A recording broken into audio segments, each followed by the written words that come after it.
Eita, nós. Ei, Frank.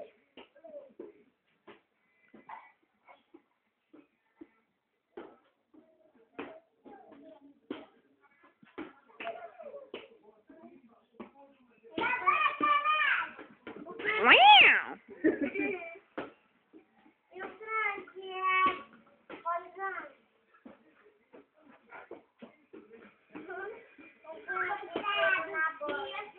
Cala a boca, seu bolo de bosta. Ninguém quer te ver, não. Pegando a bola? Putz.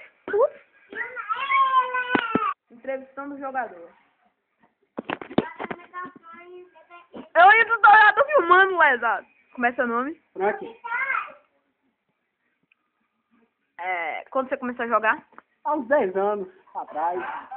Comecei brincadeira, esporte mesmo, assim, diversão, né? A E vibe. aí, comecei a pegar amor pelo esporte e ficou aí treinando até hoje. Eu não pedi sua opinião sobre pegar amor. Eu perguntei quando você começou. Da agorinha mesmo. Da agorinha. Então tá. Que puta, você vai... Vai, tchau.